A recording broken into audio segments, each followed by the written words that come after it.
একটি rail station বদলে দিচ্ছে গোটা এলাকার চিত্র।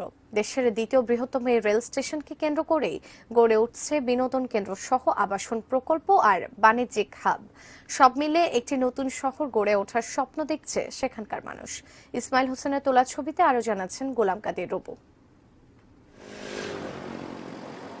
ঢাকা মাওয়া হাইওয়ে পদ্মা সেতুর কারণে যেটা আরো ব্যস্ত। রাজধানী থেকে দক্ষিণ পশ্চিমে যেতে এই সড়কেই গড়ে উঠছে নতুন একটি রেল স্টেশন, যার অবস্থান মুন্সিগঞ্জের সিরাজদি খানের নিমতলায়। রেল স্টেশনের পাশেই নিমতলা বাজার, যেটা এখন আরো জমজমাট। দোকানপাট, মার্কেট থেকে শুরু করে আছে বিভিন্ন ব্যাংকের শাখা। গড়ে উঠেছে সেখানে হাসপাতালও। পরিবর্তন হয়েছে, উন্নয়নের এই সাথে সাথে কিন্তু জায়গার মূল্য মানুষের বৃদ্ধি হয়েছে। রেল স্টেশনটির পাশেই গড়ে উঠছে পরিকল্পিত শহরও। চোখে পড়বে মডার্ন গ্রিন সিটির মতো দৃষ্টিনন্দন আবাসন প্রকল্প সহ